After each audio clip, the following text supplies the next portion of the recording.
Open Color. Welcome to Open Color, the only show that knows where we're going.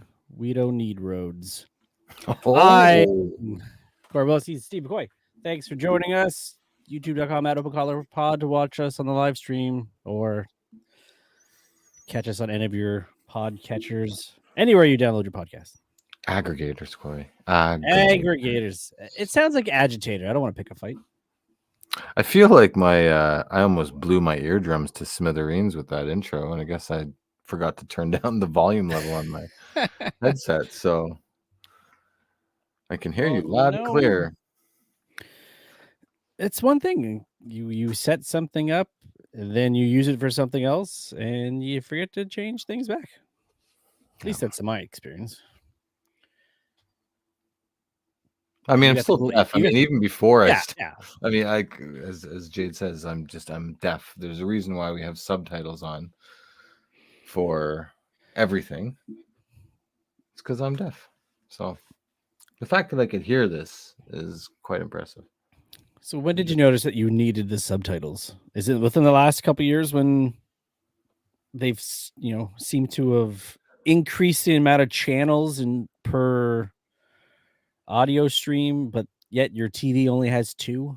Because I find we were watching I think the last couple episodes of Only Murders in the Building this week, and like we were at like 60 65 on the volume, and I know. I was like, it was so quiet, and I'm thinking it's because it's like what we do now, like all these shows are like designed to pick up the most like advanced home surround sound system, but when you just have a basic television that's got 2 channel speakers, it doesn't know what to do. So it's like the audio, or sorry, the dialogue is quiet but the music is loud, or the sound effects are loud but the dialogue is quiet. 65 is loud, Cory. That's loud. I know, but we still couldn't hear it. Wow. And then you look it on a regular TV, you had it at like 7. So before I answer your question, Jade and I love, and even Oliver, we love Only Murders in the Building. It's been put on hold because of VPR, but when we get back, we're going to get to it. So how is the season so far? Season 3? Without getting into anything, it's like it's still on par. Like, okay, good. You can never go wrong with Steve Martin and Martin Short. Yeah, classic. Even their SNL when they co-hosted last year was brilliant. Like, did you watch their special, like their touring show? Like, I think it was a Netflix special. No. Oh, you should watch it. It's great. Okay. Yeah, we do. Like, they're just the cohesiveness between the two, much like us on this podcast. It's undeniable. So, but so there's 2 movies, one movie, one TV show, where it really like made it evidently clear that I might have a hearing problem. The first one that came to mind, and I was looking for it while you were talking about yours, was Johnny Depp's Public Enemies. So I found that to be very, and we didn't finish. Surprise! News alert. We didn't. No, you know what? We did finish it. Pardon me, we did. But I only heard one sitting. Yeah, only heard half of it. So saw the movie, only heard half. And then the other one was Peaky Blinders. So I just found it extremely hard to hear Peaky Blinders. And surprisingly enough, and I think it's because I've been with Jade so long and she's English, I had little difficulty understanding them.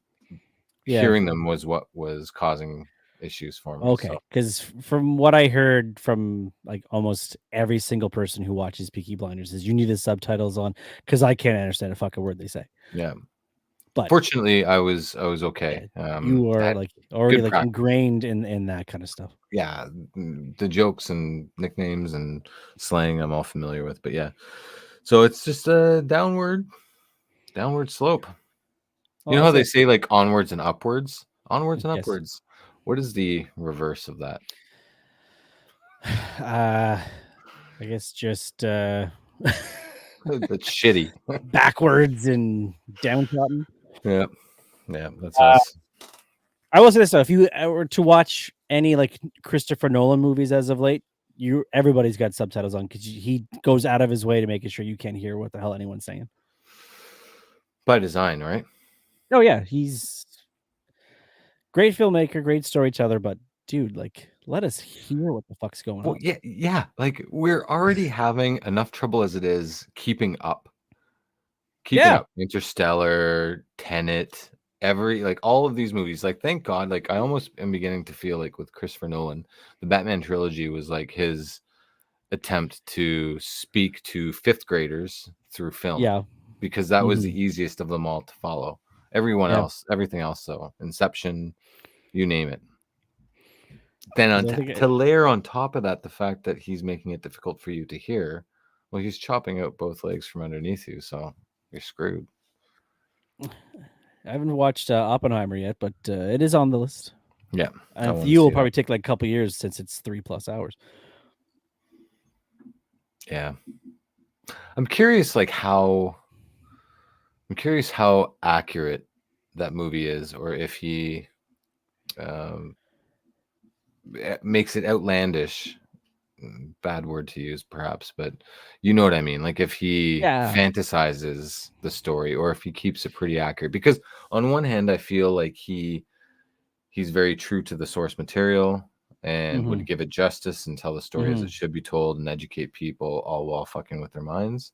Yeah. But then I can also see him going down the other path of like, let's just take this and just blow it up. How creative can we get with a storyline where it will be difficult and we'll kind of go off on all these different threads? And so, yeah, I'm curious on how I heard it's faithful to the book that he adapted the story from, but I did hear there are some liberties taken in some respects, which you would almost expect from any movie that's taken from a book. Yeah, maybe a few exceptions, or close to a few exceptions, Godfather being one of them. Because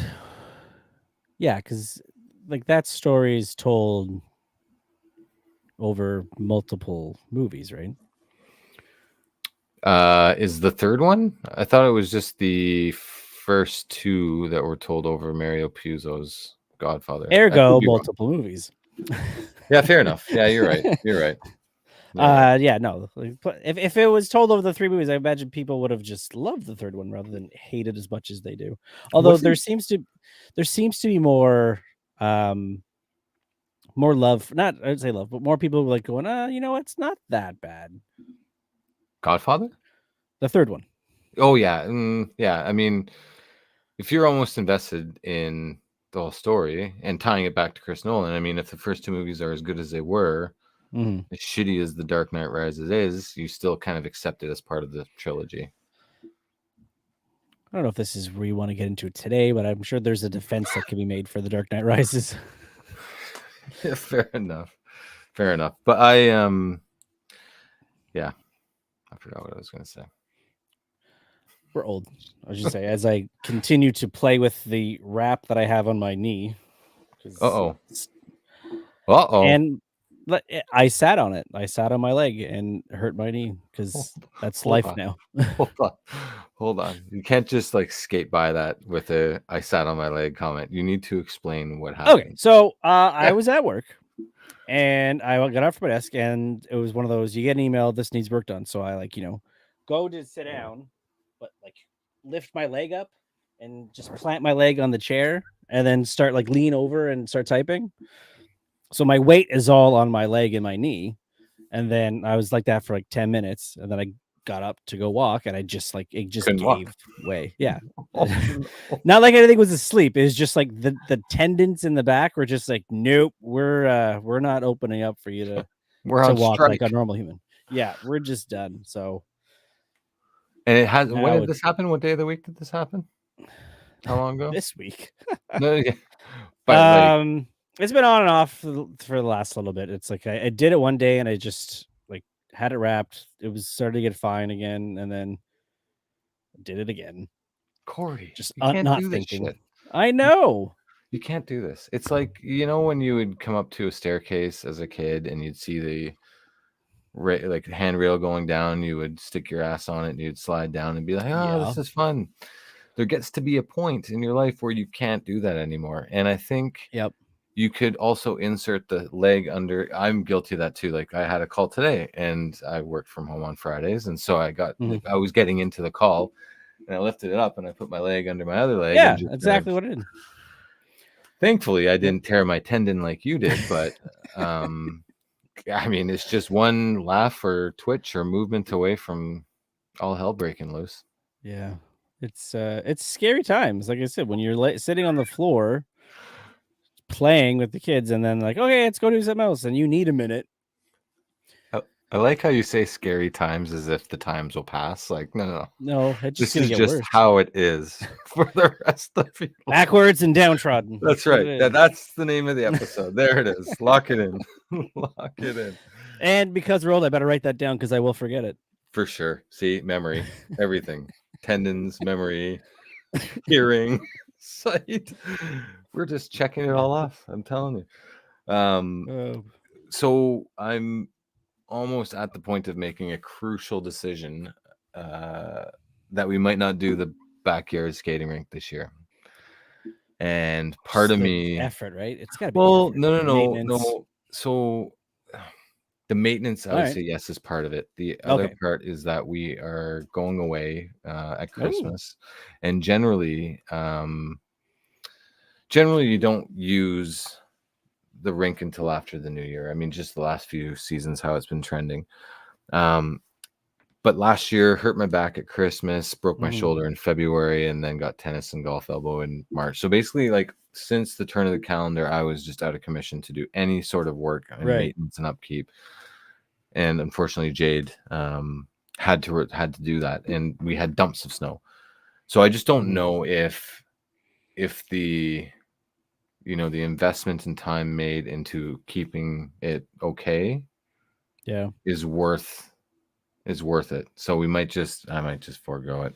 I got the lumber out. I've got everything set, ready to go on the deck. I don't know if I can pull the trigger and do it this year. And like, with the climate has been in the last few years, you get sometimes it works out great, and other times you get winter late, other times you get winter early, other times like they're saying possibly El Nino year, so things should be by that regard warmer, wetter. Is that what El Nino is? Is that it's a warmer winter? I always figured El Nino is what brought storms into.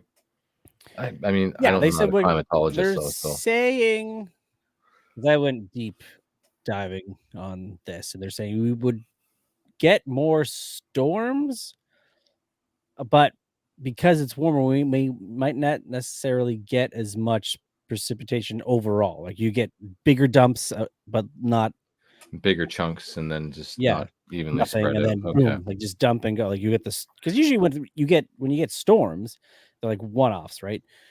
Whereas a typical weather pattern, you'll get a lengthier. You get a couple days of rain, and then nothing. Then you get like we had seen in the summer. You get like one day that it's like just piss pouring rain, and then nothing for like a week. Yeah. But let me ask you: are you okay with the storms that we get during the summer, or the storms we get in the winter? Like, would you rather have those storms in the winter or the summer? I think for those that are listening, our 10 of listeners out there, dozen of listeners out there, we are in Canada, in Ontario. So I would say winter only because that time of year you're already hunkering down, right? You're prepared for colder temperatures, crappier weather stuff. Like you're not necessarily going to be doing nearly as much. Sun's not up as late. So I would prefer it then versus when you get the short window of, it's great, beautiful weather. That's fair. But people do the thunderstorms, right? In the winter and summer and stuff like that. I do. I love that, but not the damage that comes with it. Like, it's true. There is like something to be said about a nice thunderstorm, lightning. You know, it's kind of cool. But when there's a risk that like it might take your house right out of the foundation, then it's not so cool anymore. Uh-oh. Eh? No, not at all. We're not in Kansas anymore, Toto. So, you kids watch The Wizard of Oz? I feel though that's like a rite of passage movie, but I don't know if it's like you know what? Like a rite of passage for girls more than. No, I know that Arlo hasn't. Oliver, I'm like 90% sure we've watched it. It's been a minute since I've seen it, but it is like it's cool. I think every year that passes with that movie, I think what I appreciate more about it is just the fact that it was filmed almost 100 years ago. Yeah. And that's what amazes me is, I mean, sure, you got Technicolor and you can like add color and crispness and sharpness to the movie and whatnot, but just the fact that it was almost 100 years ago.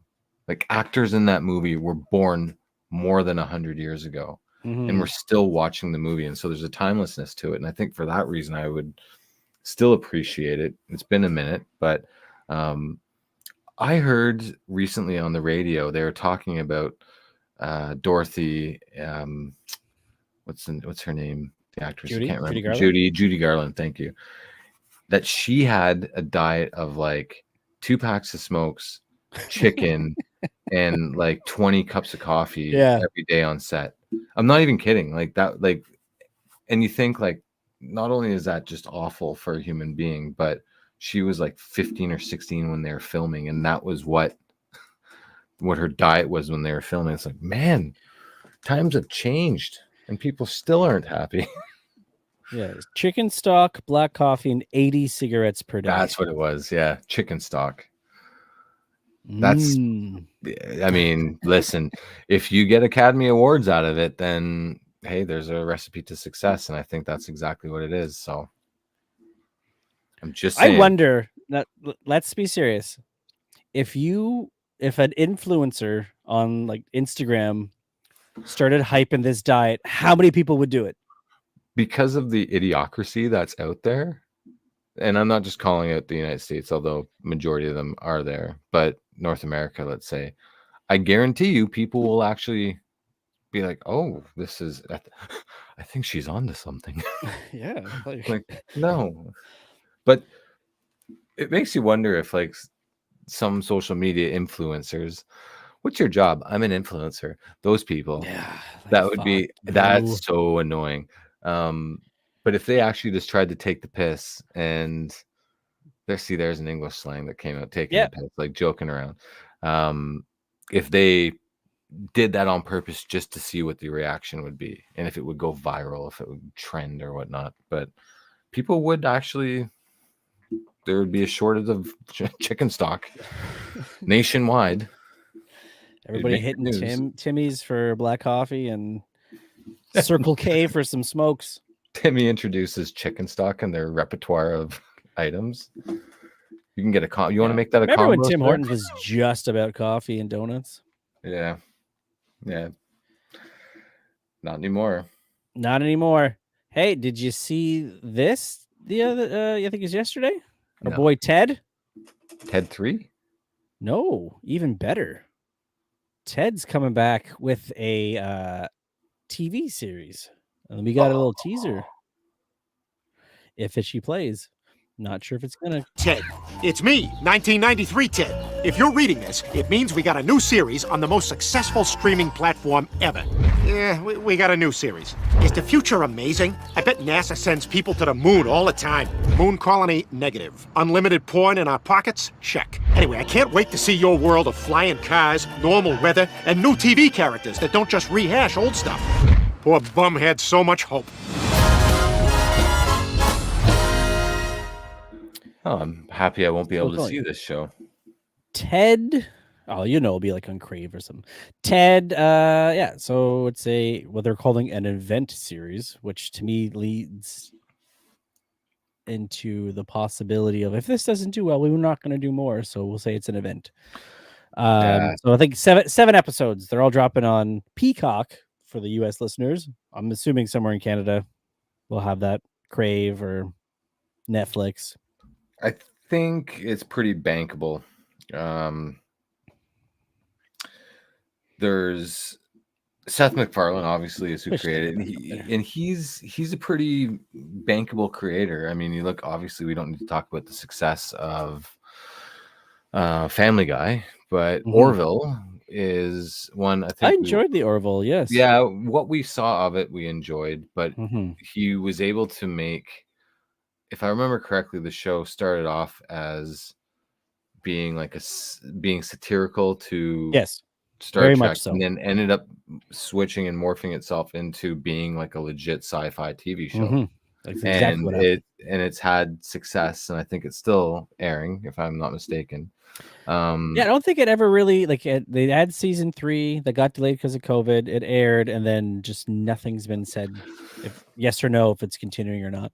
Yeah, I think it's not so much that he's like a mega successful creator, producer, what have you. I think he's just consistent at delivering results with whatever project he decides to make. So, and I think you said 7 episodes for this.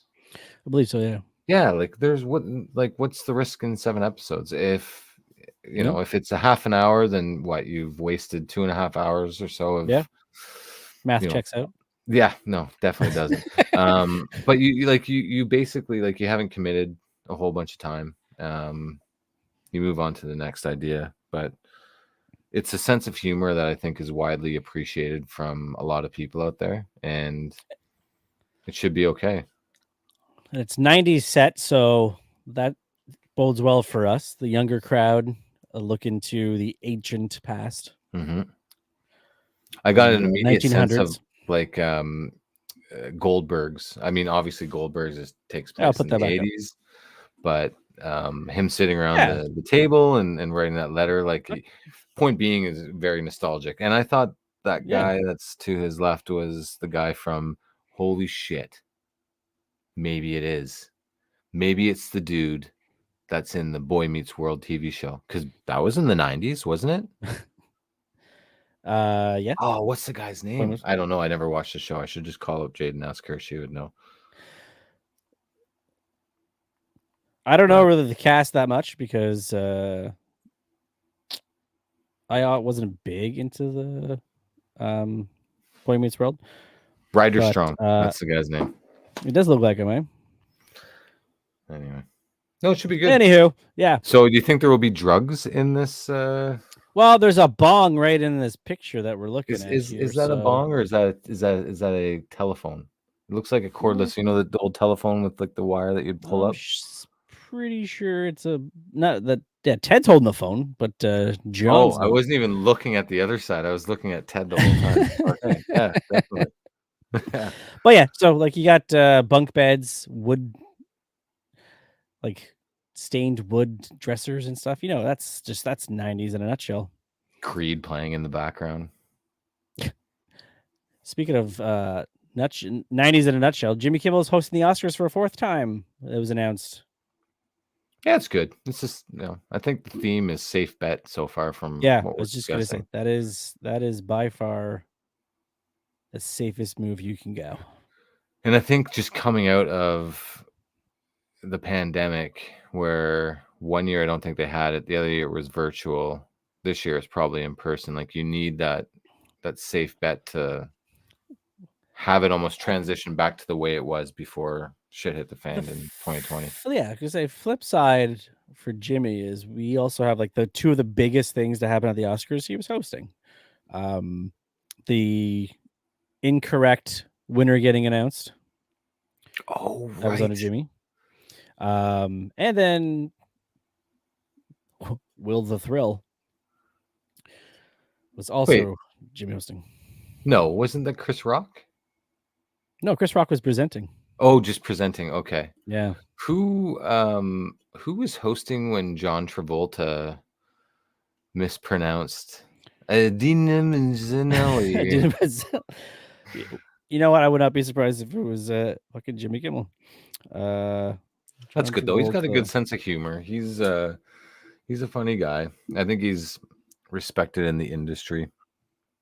Can't have Ellen anymore. That's not good. Who else has been? Jesus Christ, that was 2014. Which one? John Travolta? Yeah. No. Oh my God. Oh, and it was Ellen that hosted that year. See, makes sense. Makes sense. It's probably her fault. Adele Dazeem. Adele Dazeem. Live and breathe. And he did it so like he tried to be so Rico Suave with that, right? And yeah. Like what was like how like it's a fucking prompter and you do rehearse this stuff. I don't know how you like just like he was going on a there's no he was on the freeway, he missed Cory. the exit, he's just like gotta keep going.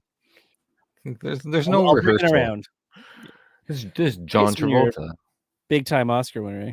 I'm Face Off, bitch.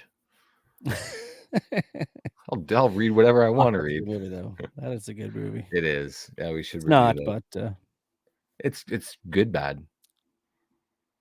Good bad, yeah. Good bad. It's John Woo, right? He's a director, so you know. Oh, I forgot about that. Yeah, I mean, let's not discuss Mission Impossible 2. Face Off, cool. Mission Impossible 2, not so cool. There's an argument to be made, I think. A little one. An argument for what? I could defend Mission Impossible to a Come on, Cory. Not today. We won't do today. That's what hey, no, I'm already prepping for Caller Court. I have the music ready to go.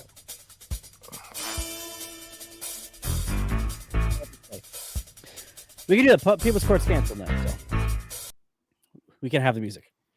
They shouldn't pull us down like the WWE.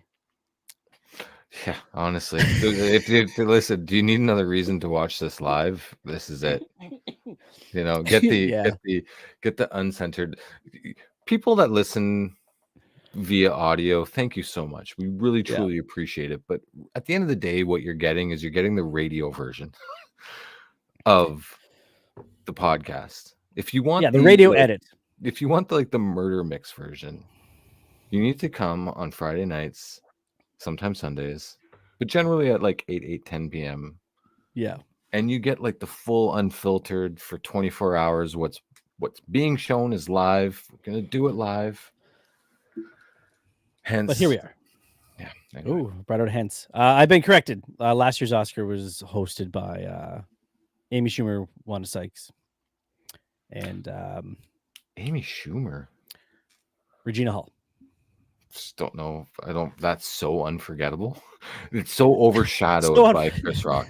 That's what it is. It's overshadowed by the rest. Doesn't even matter. Yeah, honestly. You just know that Will Smith lost his motherfucking mind. If you don't keep his wife's name at your motherfucking mouth. Okay. Movember is almost up. We are. This is so difficult. Is it though? Isn't it? Like seriously, isn't it though? But we're not doing it yet. We're checking in on. Oh right! Holy shit! Yeah, that's a face and a half. There's your face-off poster. So Shell hit his $500 target. He's now doing a stretch target of $750. Well done. So well done. Thanks to those who donated. So like I said, we got two. What today's we're recording this on the 17th. Next week's 24th. So yeah, we're 2 weeks. Less than 2 weeks to go. I could see him hitting the target. 750. So want to donate? Boom. Sure. Here he is now. This is as of today's recording. Scan the QR code on your screen. Donate if you can.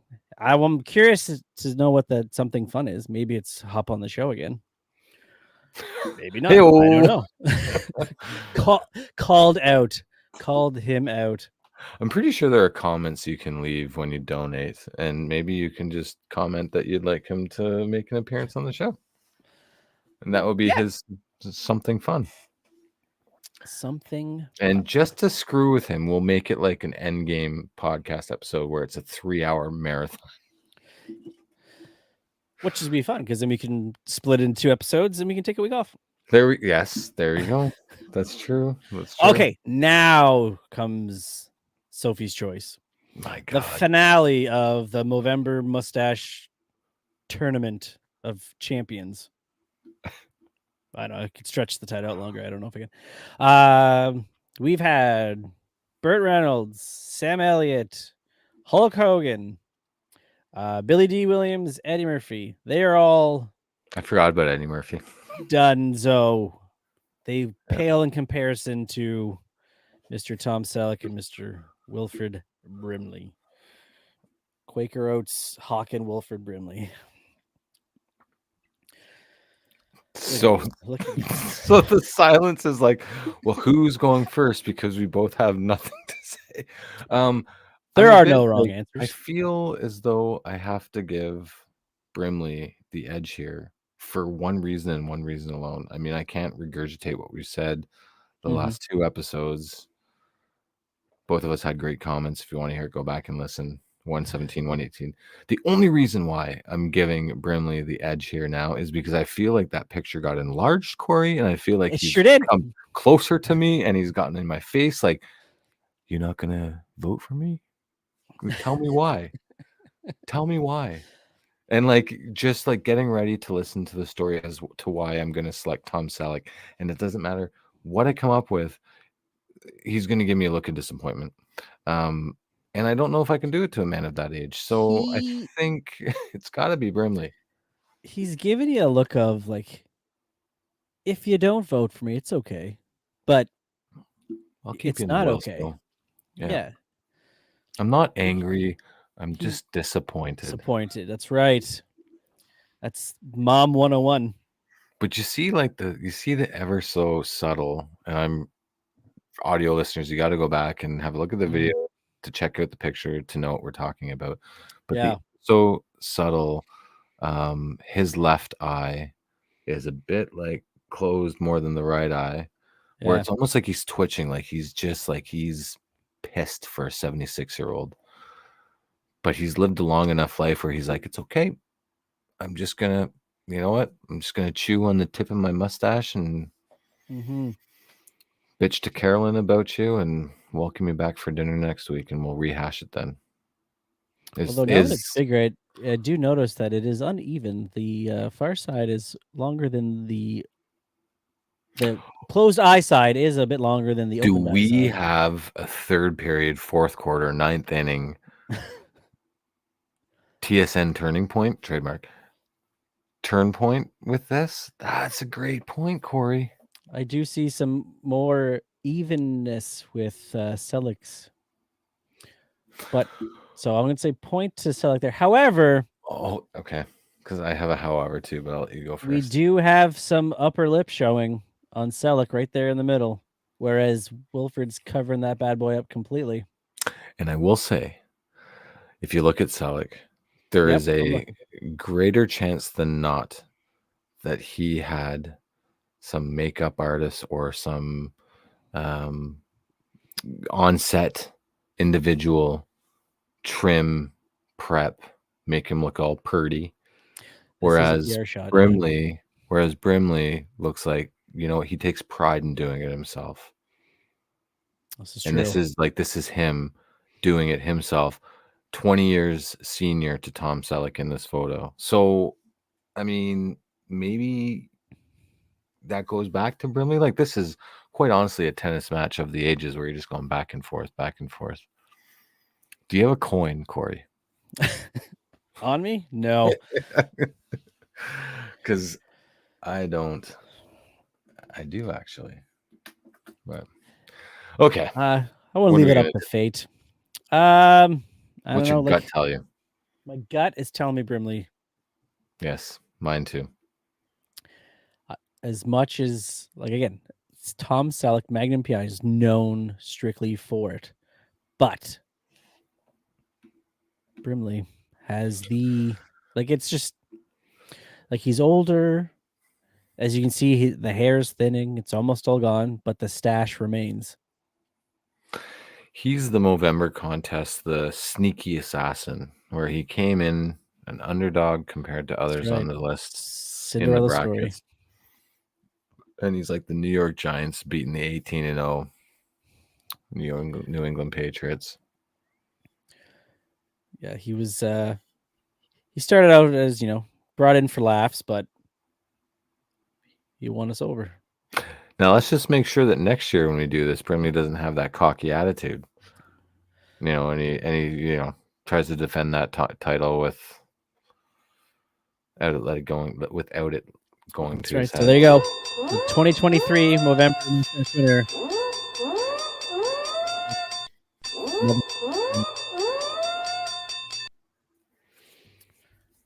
What does he win, Johnny? Should we call Brimley's agent and tell him that he should make a donation to Vishal's Movember?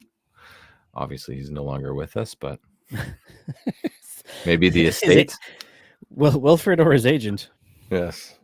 Surprise, surprise. That was fun and difficult. Did you know when Wilfred Brimley did Cocoon? Great movie. He was the same age as what Paul Rudd is now. What? Wow. Paul Rudd is 52? 51? Yeah, 52, I think. Yeah. Oh my God. I always just pictured him as like grandpa in Cocoon. That should just tell you how fucking old people are. And who is at least the how other? People age differently now. Who is the other male lead? He was in Rad. I can't remember his name, but I remember. And then there was the female. Like there was the 3 actors from Cocoon that I remember. Don't know their names, but I remember them by face. Great movie. So ironically, you know who also was in Inside Out? Sorry, In and Out. Who's in it with Tom Selleck? Wilfred Brimley. Say that again. So In and Out, the Kevin Kline movie that had Tom Selleck, who shaved his mustache off. Wilfred Brimley was also in it. Oh my God, the connections! See, they're just unparalleled. This is fantastic work, Cory. Well, the connections. I can't take all the credit. Weaving the web, as it were. I do have IMDb to help me. Funny story. Also in Cocoon, Steve Guttenberg, who was in. Oh, I knew that. Yeah. Oh, and then see, fucking mustaches stick together, I guess. That's right. All right. In honor of Movember, little ad, and then we get into the serious business of geek news. Shelley acts like I'm a loser, but this should impress her. $150. Impressive. Now try close-up. Oh, that's just toothpaste. Maybe a dash of color. Bob, put your money where your mouth is. Whiter teeth and fresh breath will win points with Shelley. Looks like mouthwash. There's mouthwash in close-up for your breath. Does it whiten your teeth? White as they can be. How was your date with Shelley? Hey, this loser's a lover now. Put your money where your mouth is. Buy close-up. That was perfect. I mean, Tom, you're a bit of a close talker, Tom. A little bit. Respect the personal space. But I mean, I would buy close-up. I mean, he's just a very convincing, charming. Right? I'm debating now at 37 to sign up for a chip reverse mortgage. Yeah, that's right. Honey, I have a great idea. You know that house that we currently own? Let's sell it back to the bank. It all started with Movember. What started as a good cause. Don't blame me. Blame Tom Selleck. That's right. I've never heard of close-up. Is that even a thing anymore? I'm assuming not. No, I have heard of it. I mean, I haven't seen it in a dog's age, but yes, I have heard of it before. Okay. So it wasn't just like a niche product in the States. No, it's definitely I've heard of it before. Alrighty, some geek news.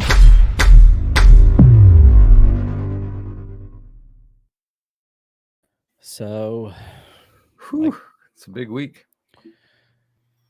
Start with the rumors. One Pedro Pascal apparently while not done deal, is being courted by Marvel Studios to be Reed Richards. Who wants to start? Okay, so I have a lot of thoughts about this. Okay. Where it's See if been they compare. living rent-free in my head since what it's probably been. We're recording on Friday. It's probably been about 48 hours since the news started to break. Yes. Okay, so where do I start? The beginning. Yeah. I'm gonna start 3/4 to the end.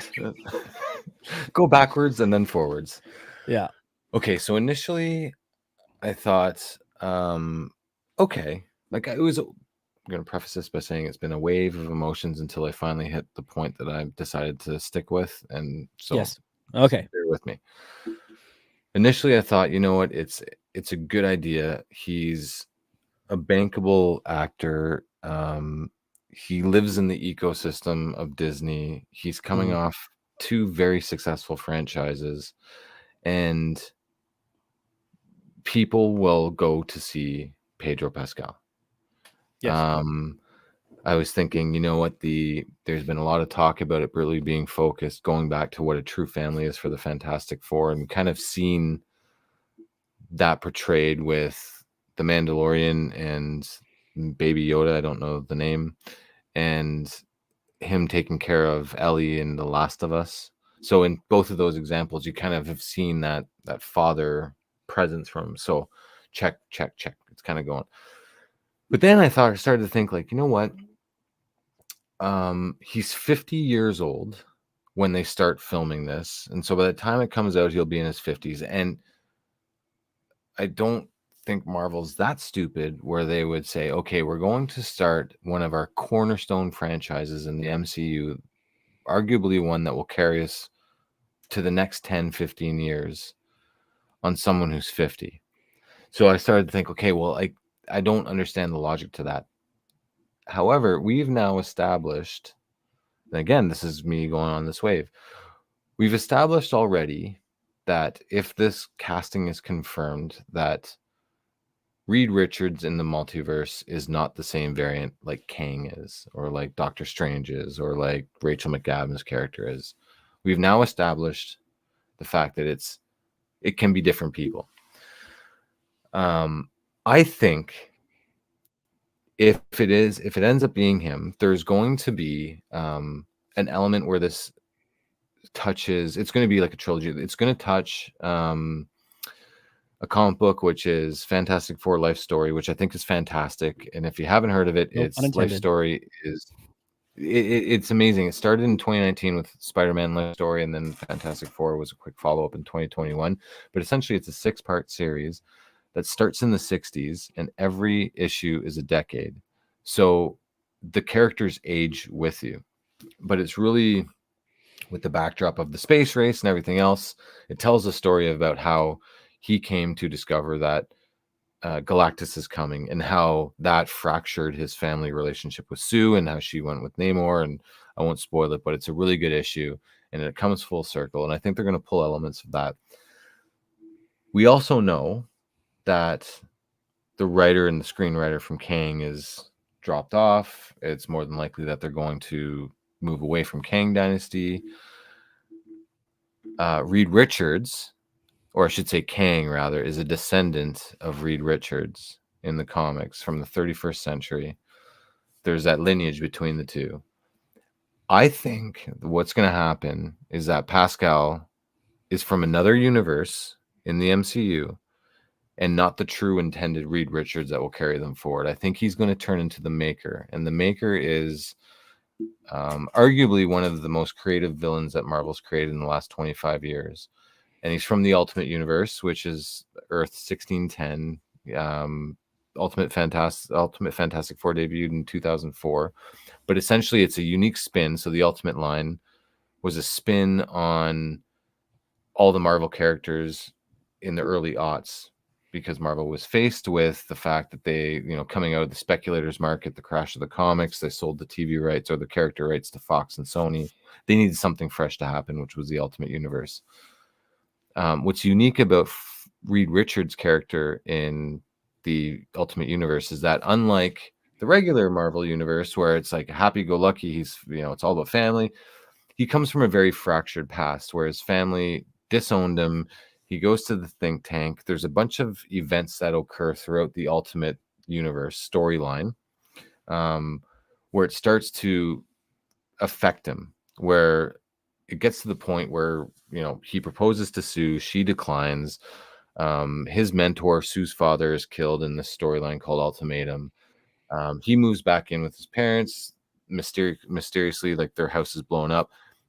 It all leads to him becoming this evil villain. What makes him so powerful is that it's his superior intellect that knows no bound, and his desire to find that one and create that one perfect world. And if that means destroying all other universes, then so be it. And I don't want to get too far into that. And I think we really should maybe do like a comic book 101 on Richards, because I think it would be fascinating. But I feel like it opens up an opportunity, and I'll finish by saying this. It opens up an opportunity for Marvel Studios to use the lineage between the two characters, where what if this whole time they write themselves out of the Kang dynasty by saying that the Maker is the one who is manipulating Kang and destroyed them, and he's truly the one that's the big baddie in all of this. It might be Pedro Pascal.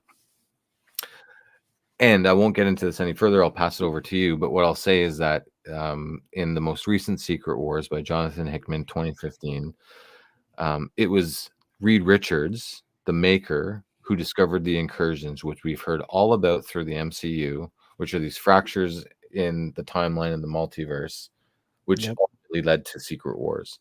And we already know that we're going towards Secret Wars. So this makes sense on paper, so to speak, that it could be that. But I guess we'll find out if Marvel is making the right move. But that's kind of where I've been going. It's where landed. It's where I landed. I think there's no other way to say it. That's where I landed. So I'll pass it over to you. Well, my thing is nowhere near as in depth as that. Mine is just there are other actors. Like I didn't know much about him when he got cast in The Mandalorian. But I swear, when it was The Last of Us and they cast him, I'm like, okay, like, again, there's other actors, and this is again another big property that possibly, with the, you know, let's say your theory doesn't pan out, and it's a guy who's now signed up for 3 movies. He's got 3 franchises that he's rolling at the same time. And another thing people point out too is that he is signed on to the second Gladiator that hasn't started filming yet. They're starting to film the second season of Last of Us in January. For a movie that got announced a couple years ago. Mandalorian too, right? Season 4, I'm sure, is still happening. And even if that isn't happening right away, I know Disney's has this whole Mando verse that they're trying to wrap up with multiple series and a movie. So you got that right there. They've already they announced it early, which I think I sent you. Disney kind of forced Marvel's hand to announce Armor Wars and Fantastic Four long before they wanted to. So it's already been in the zeitgeist. Now they're forcing people to, you know, get under contract and get announced because people are waiting and waiting and waiting. So you can't push it on much longer. Oh, he's also got another movie, Weapons, that shoots next year as well. So that's 3 projects going to be shooting within the next year for a movie that's supposed to come out, 2025, 26, I think is 2025. So you have literally next year to film it for when it's supposed to be coming out. You have a risk as well too, in that, and he's older. Marvel has had a very bad track record recently of them delaying movies, right? And if that happens and he's got these other projects, you know, it's kind of like that Henry Cavill and Justice League, you know, where he has a mustache and they can't shave it off. Sorry, I cut you off, but I'll let you finish. No, that's really all I had. It was just, this guy's already got a full dance card. Why are we putting more on it? So there are a ton of other folks that they apparently interviewed with or screened or tested but I heard some people don't like him, but we did already have a Reed Richards a couple years ago in Doctor Strange, who is the perfect one. Let's be honest. I feel though that because I remember there being reports that the Fantastic Four movie is not only going to be inspired by It's Always Sunny in Philadelphia, which for those that don't know the show, it's one it's very crude and very raunchy, but ultimately, at the end of the day, these four people have each other's back. Yeah. Right up until the end. So just that family aspect of it. But also the fact that it's going to be very centered and focused on Sue Storm.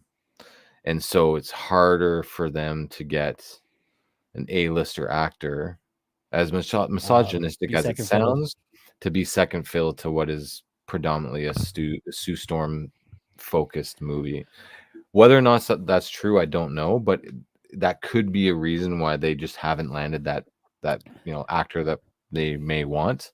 It's just so we'll see. Just like what they're saying about Blade. Like, yeah, that's true.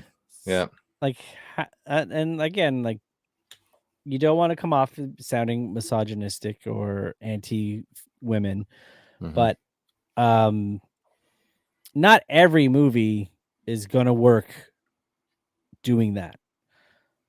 Case in point, we just had a movie that I don't think superhero fatigue is necessarily what's to blame here that Marvel's didn't do well.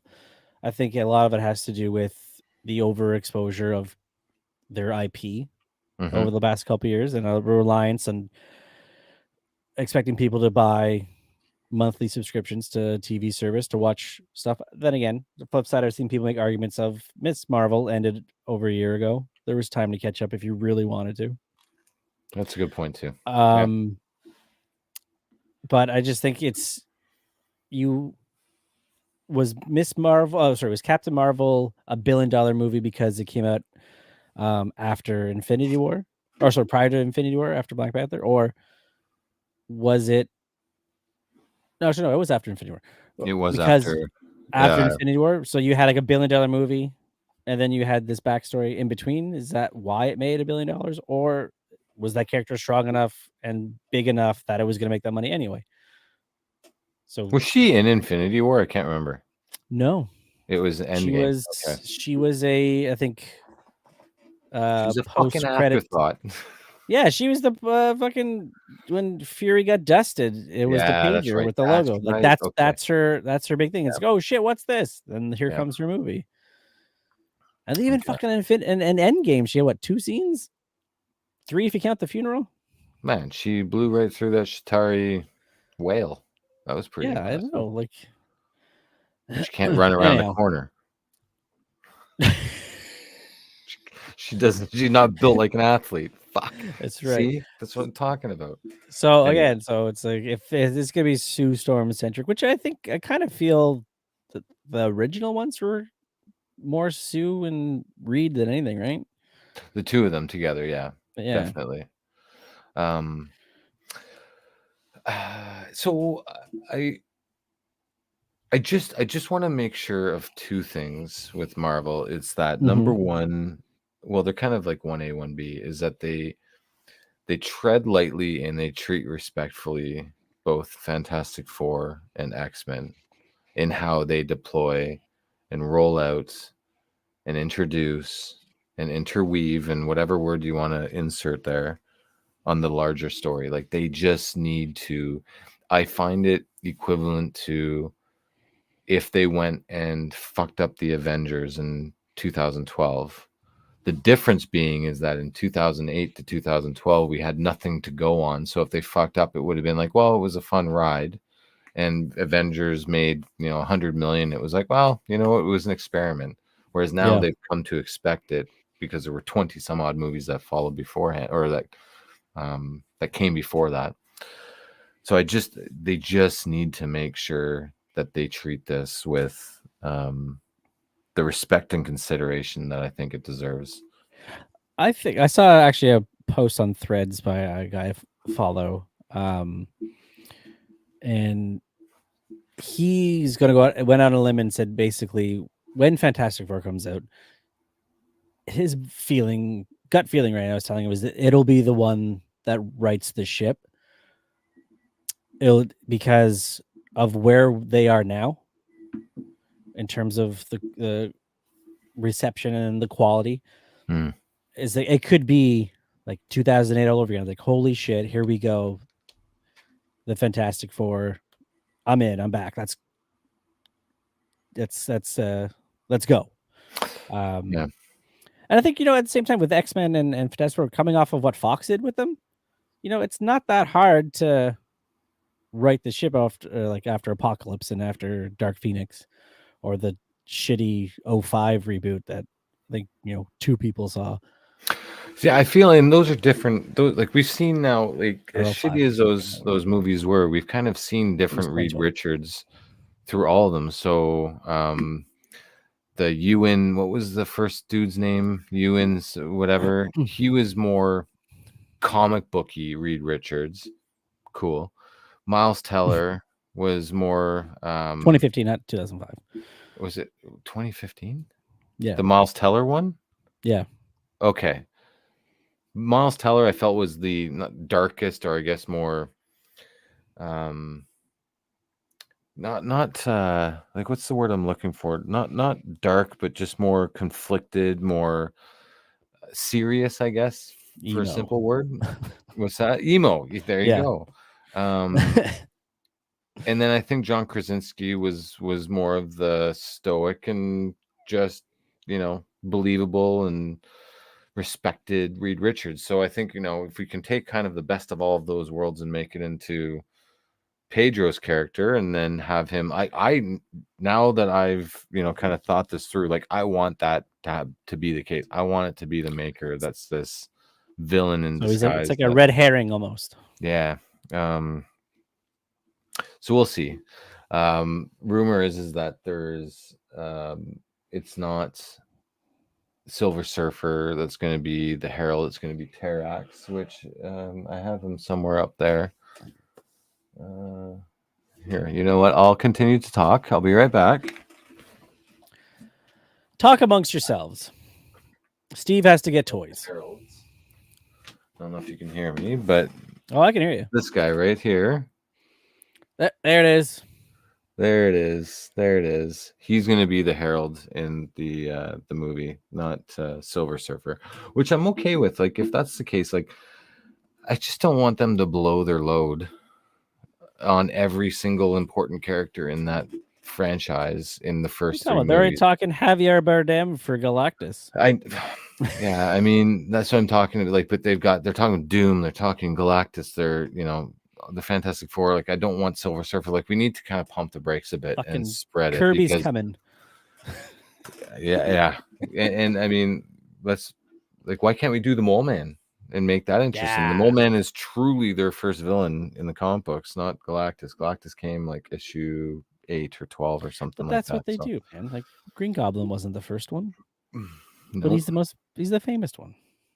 The only one that did it right wasn't Joker the first one for Batman? Yeah, but you know what? Like, the rebuttal to that, I would say, is that Spider-Man has the luxury of having a rogues gallery that is very wide. Where if it's Green Goblin one movie, then it can be pick your poison and choose the next one.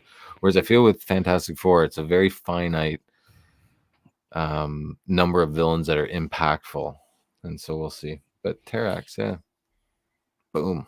I guess it's not really a fan question per se, but do you like how they do the movies where they seemingly focus on keeping the rogues limited to the character that they're best known for, rather than, because we know Kingpin has come across Punisher, Daredevil, Spider-Man, but they seem to be tying them strictly to Daredevil.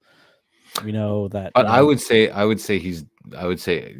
of Punisher, Spider-Man, Daredevil, like, Kingpin belongs to Daredevil first. Yeah, no, I get that. That was just the easiest one I could think of. Yeah, fair enough. I think that's a fair point. So is the question then, are you okay with there being like the same villain for multiple heroes? Like what we had with Ant-Man and the Wasp. Like, Ghost wasn't an Ant-Man villain, right?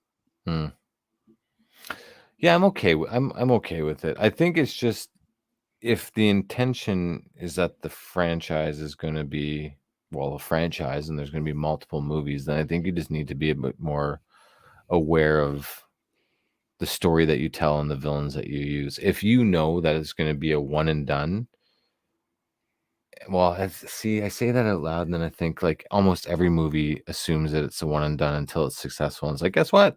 We're doing part 2. Or then, hey, part 2 is successful. Guess what? We're doing part 3. So I just feel like you can arrest the villains instead of killing them off, whether you're one or done or not. yeah, like the raft. Like why don't we use the raft more often? I'm just and saying, just like, throw them in the slammer? people shit all over Norton's Hulk movie, but they didn't kill Abomination off. But they got rid of Jeff Bridges in Iron Man. They did. Yeah. And it kind They of got set rid the of trend. Mickey Rourke, also in Iron Man, and they got rid of fucking Guy Pearce, Aldridge. What was his name? Yes, Killian. Was it Killian? Yes. Yeah. Killian. The Mandalorian. Like, they iced everybody in the Iron Man movies. But then we got, Abomination gets put away somewhere, and then he shows up in She-Hulk. And he's reformed. Yeah, that's right. And he has a getaway, a retreat. Yeah. For His yoga. It does yoga only on Thursdays, Cory. Only on Thursdays. Yes, sir. Apologies. Yeah, we already talked about the Kang Dynasty, lost director, lost writer. I will say this. I saw this that came up. Apparently, when we ever get Spider-Man 4, it is supposed to, according to rumors right now, merge Spidey in the MCU and Sony's movies. Perfect. So everything's canon. So, but then isn't that what Secret Wars is for, though? So does then Spider-Man 4 happen after Secret Wars? I don't know. Or maybe it's just now we got rips and Jetstream, and now I think that's where the issue lies, is you've got to pick a lane on how you get to that point and stick to it and not have different, and especially with this scenario where you have 50% being controlled by Sony, 50% being controlled by Marvel, the tug and the back and forth of like, no, we want it this way. Well, I want it this way. Like, no. Well, when we had Michael Keaton showing up at the end of Morbius, that kind of spoilers. I haven't seen that movie. No, I don't care. Woo! Scared me for a second there. But like, I just don't. Why would Sony want to do that when? And I don't say this expressing that like Marvel is like, the god, and whatever they do, everybody else should follow. But like, I don't know. Marvel has more clout, I guess you could say. In overall, Marvel has the track record to deliver on what they want to do versus what Sony has done. If you go back and you consider all of the timeline, why would Sony want to do that when they know that Marvel's doing it? Why don't they just piggyback off of it and have it maybe lead into Sony from Secret Wars versus, well, we're going to do it parallel to the MCU? It just makes no sense, because that's going to confuse people. You talk about like superhero fatigue, and I think part of the fatigue is confusion. Part of the fatigue is, just what the hell is kind of going on. There's no cohesive story. And if you do something like this, then that creates and adds to it that, yeah, I don't know how I feel about that. It's a long-winded answer, but yeah. Part of me always felt that they should have let Marvel should have worked out a deal for Spider-Man, but the deal should have been, let us have Miles free and clear. Who, Marvel? Yeah, you give us Miles. We'll help you with Peter Parker, but Miles is ours. We can do whatever we want with it. We'll help you create your universe with that, instead of sharing Peter Parker. Because now we're gonna let Sony says they're gonna do a Miles movie now, live action. Well, so sorry. Why is Miles owned by Sony? Miles was created well after they sold the rights, so I think they just own the theatrical rights to Spider-Man. Doesn't care who's under the mask. Oh, that's my feeling. Stupid. Well, I mean, listen, Marvel was desperate when they sold off their rights, so maybe they just didn't have the foresight to say like the language legally could be interpreted in such a way, to your point, where if it's Spider-Man, then it's ours, So if they called him something else, then I guess they could do him. Which leads me to this nonsense. Mm-hmm. So I will. It's for the viewers to watch the rest of this. So then we'll shit on it once it's over. Shit on it. I mean, praise it. Praise it's awesome. And your favorite, a teaser for the trailer, watching the trailer. Hey, come on. Get your stuff. Let's go. TW. It's Riverdale. That's all right.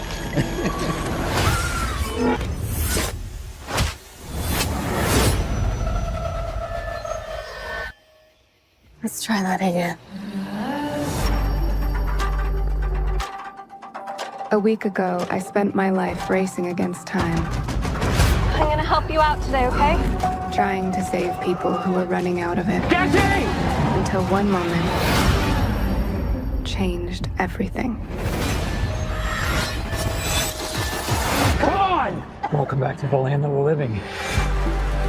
I don't understand what's happening. I've been having visions. I knew he was gonna die. I think I'm seeing the future. New York City's a whole new level of crazy these days. What do you want from me?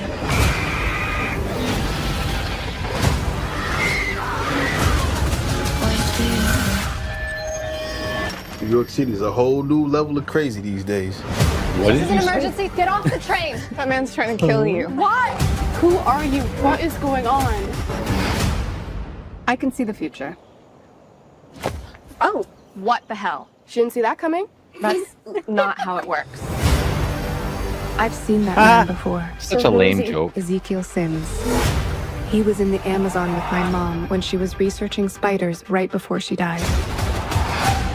Wait, I recognize you. You live in my building. You're the paramedic. Yeah, you almost ran me over. You don't think this is weird? How we're all connected? It's honestly like the least weird thing that's happened all day. What do you want from me? You have no idea what those girls have come. Why don't you want from me? I think he can see into the future. What are you want from me? He's trying to change what happens. Julia, get down! Why aren't you scared of me? Why do you super strength hide now. from me? Your future was almost so different. Where do we go? If you want to live, you have to trust me. Get ready. Now!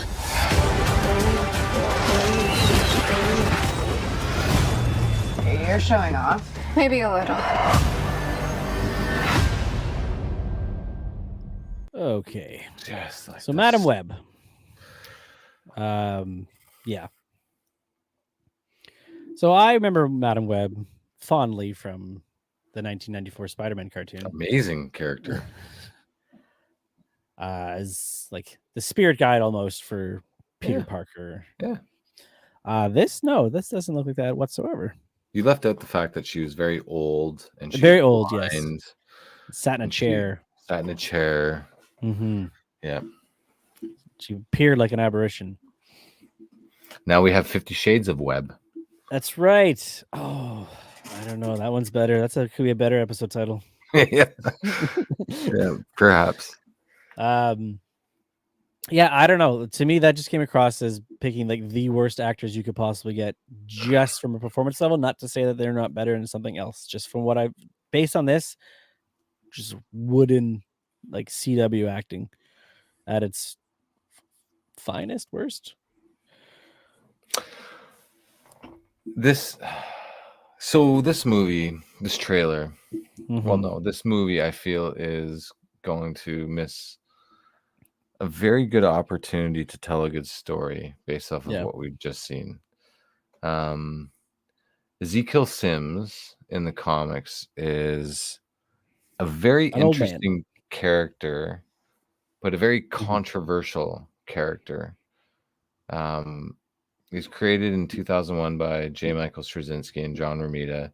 And essentially the synopsis, and you kind of got a glimpse of it in the trailer, is that he was like an archaeologist that found the powers of Nancy and the spider and saved the village, and then asked the doctor, like the village doctor, to give him powers, which he did. And so he got these powers, and it was very similar to Spider-Man, but very unique in the fact that he could not sense. He had his spider sense did not react to Peter, and then Peter's spider sense didn't react to him.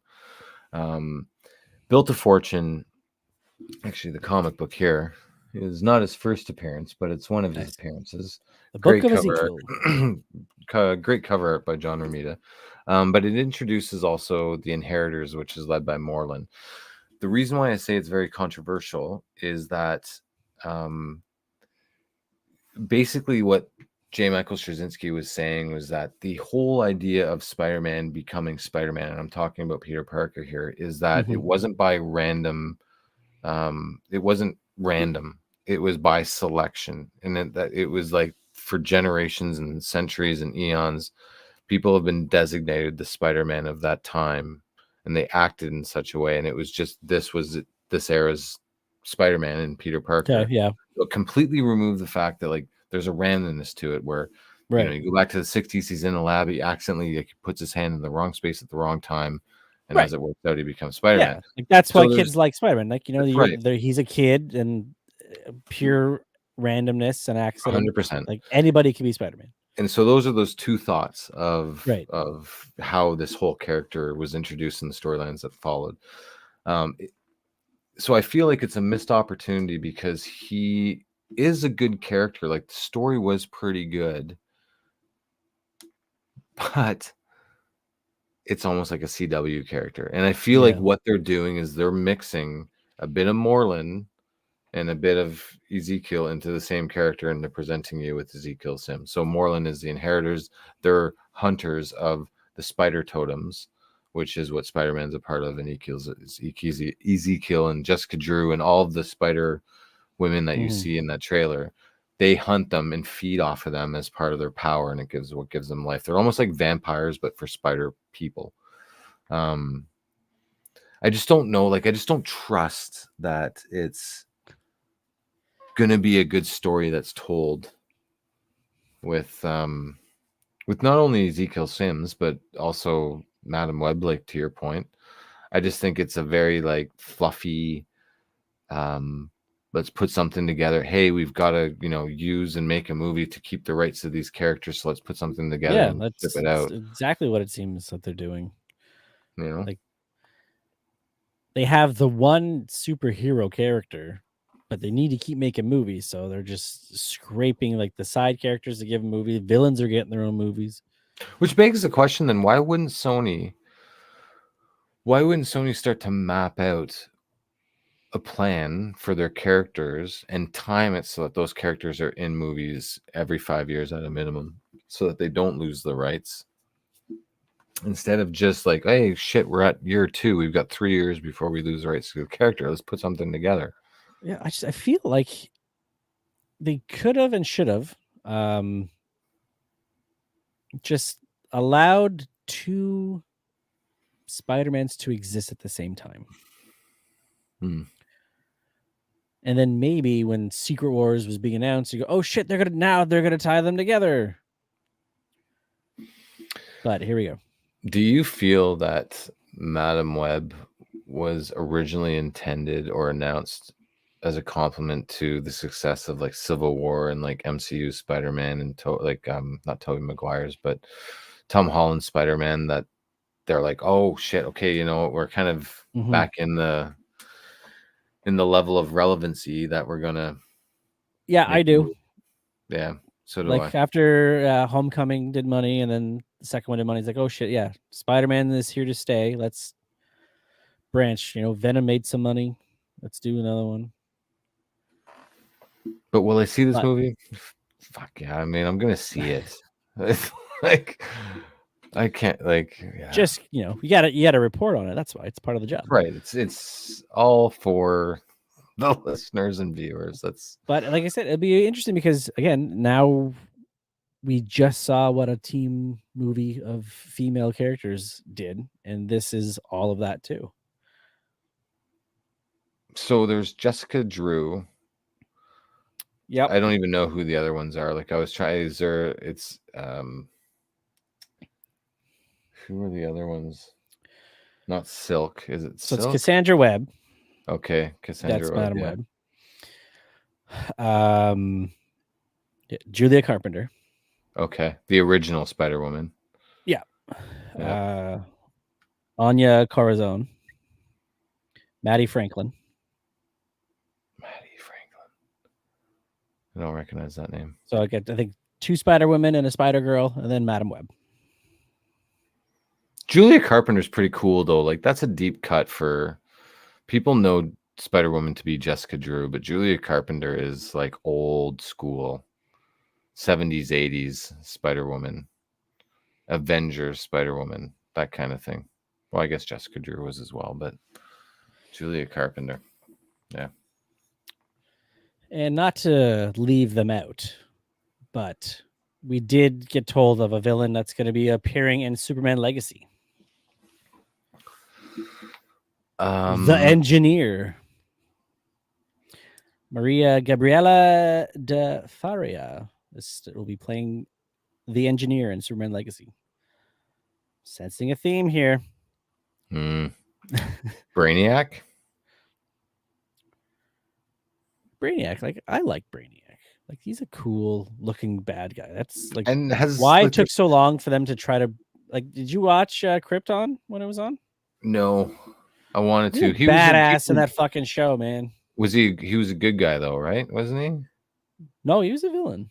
Oh, who am I thinking of? Brainiac 5 and Supergirl was. Oh yeah, that he was a good guy. Yeah. Okay. And he was comics accurate. He looked like a bad motherfucker. Well, he was a Legion of Superheroes, I think. It was from. Yeah. Okay. No, I haven't. That's kind of interesting though. I feel like he's. God damn it! If it's just as long as it's not Lex Luthor in a real estate plot, then I'm okay. Then I'm okay. Like. Whatever I was you pumped do. for Superman Returns, and like Kevin Spacey. I know recent events aside. Kevin before Spacey, before that happened. Before. I thought great casting, and he went bald. Like looks great. This guy's gonna pull it off, and fucking real estate. Yeah. Just we're gonna rebuild Krypton over here, and I'm gonna fucking sell it. We'll destroy the rest of the world. Anyone who wants land got to go through me. It makes you wonder, not to get off on a tangent on that movie, but it makes you wonder, like, was it Bryan Singer like taking the piss again? Second time we've used that tonight, but was it him acknowledging the shoe, like the not the Schumacher, Dick Donner? the Donner story plot line? Well, it was a love letter to the Donner movies, but like then he fucking just started doing it. It's a bit much. Like he's become, there's a fine line between like loving someone and stalking someone, and Superman Returns was more of the stalking variety. It's like the thing, like sure you can copy my homework, but change it enough so people don't know you copied. That's right. Yeah. And then it's like you left it. Yeah, you just left it. The only thing you changed was you muted the colors of the costume. My God. And even Brandon Routh looks a lot like Christopher Reeve. So it's great casting though, let's be honest. Like that movie and story aside, like Routh as Superman is one of the most underrated castings since Hugh Jackman's Wolverine. Which for me personally, Hugh Jackman's Wolverine was one that took multiple movies to grow on me, mainly because of the whole height thing.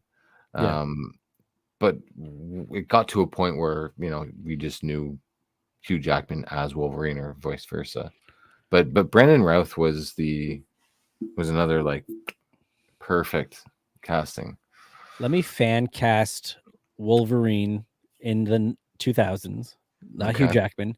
Now I'm only going to fan cast this only in the way of if he got the role, would you think he would have let them shoot him at his actual height and say Tom Cruise? Because he is short, but he's a leading man, so they always make him look taller.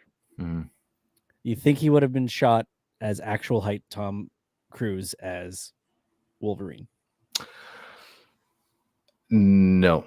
And the reason why I say no is because the character Wolverine is too much of a risk. It wasn't a bankable character where it's not like a James Bond where there's going to be success and there's going to be other movies. It was very much a. So you have to make him bigger. You have to make him bigger to make the character move forward and have multiple movies and whatnot. But his attitude, like his spunkness, his energy, I think would have been good. The facial hair, I don't know. I don't like, and I'm not saying that facetiously. Like, I don't know if the facial hair for Tom Cruise, like, I think I've ever seen him with a beard, let alone like mutton chops or sideburns. Last Samurai. Really, it's been a minute since I've seen that movie, which I did see all the way through, but I don't remember. Shut up! No, you didn't. I did. You know what? I swear to God, I did. It was very good. I fell asleep for 45 minutes, but no. Just kidding. So it was good. No, I did see it. It's got me thinking of And Collateral. Collateral's another one. He had facial hair, more scruff though. Please, yeah, it's like scruff that I had right now. Please, it was scruff between me and you right now. I don't want to talk more about Fantastic Four. X-Men. So I'll say that for another time. But it reminds me, I have a good idea for a segment for some episode in the future. So we'll have to talk about that. Get the producers or the interns rather, to talk about that. Coordinate something in our schedule. So again, here we go. Another movie, another female villain, female driven. Like it is what it is. Oh yeah, we're talking about Superman. It is what it is. But from what we can tell, this movie's gonna have like 11 million people in it. So who knows how much time the engineers. Is that a smart overcrowding it? Yeah. I was thinking this though. When I was reading about people complaining about Marvel and the interconnected TV and movies and stuff, James Gunn has said his DCU is the story is going to connect movies, TV, animated properties, video games, and the comics. Wow. Do you think he pivots now based on what is happening with Marvel, or he's going to try it first? No, he's going to watch it. Try it. Watch it just crash and burn. Because you're not going to spend $100 on a video game to know the next part of the story. No, his biggest mistake was the video game and the cartoons. That was the mistake. And I think if for any reason that he decides to pivot, it's because of those two reasons. But if it's like, there's no way that he's gonna move away from this. If anything, it's gonna make him want to do it more, just to prove. I guess in spite of Marvel. Like, he's gonna want to make this. You've had your time, Marvel. I was a part of the success. It was great. I know what it tasted like. Now you're struggling. Now I'm gonna swoop in and I'm gonna be the savior, much like Kevin Feige was to Marvel. I'm gonna be that savior to DC that they've been clamoring for almost 2 decades. Right. So, but it was the cartoons and the video games, I think, is a bit of a stretch. Like, really. Part of me too is just like, why can't they just go back to what Marvel did with Agents of S.H.I.E.L.D.? Like, why not have it tie in to the big stuff? Like when S.H.I.E.L.D. fell to Hydra, then have that play into the show. But but the shows run on their own. But then Ultron, so we'll mention that. You know what? I'm almost insulted. Now that I've actually thought about it for a couple seconds, I'm fucking insulted by James Gunn, where he decides to say, we're going to incorporate movies, television, cartoon, and video games. Why the fuck are you not incorporating comic books? Why are you not creating series or having writers and artists assigned to certain series that directly tie into the movies, where you could try to potentially drive consumers to the brick and mortar comic book shops and pick up those comics and introduce them to that medium. I feel like that's a slap in the face. Like, hey, we're going to take all the source material from you and make it into this kick-ass multi-billion-dollar franchise moving forward. Are we going to pay any homage to it aside from the storyline, which the average folk wouldn't know about? No, probably not. Like, it just makes now I'm pissed. Which is so funny because like they do for a lot of properties. Like we talked about Ghostbusters Frozen Empire last week. I think it's Dark Horse or IDW, whoever is right, is doing a prequel story that's set between both movies. 100%. It's IDW because they like IDW only has IPs out there, like the only Power Rangers, G.I. Joe, Ghostbusters. Like they have intellectual property rights, and they basically every comic that they make is based off of those franchises. And the fact that they're taking an opportunity to tie it together, I think, is a great idea. And like, why would James Gunn not decide to do that?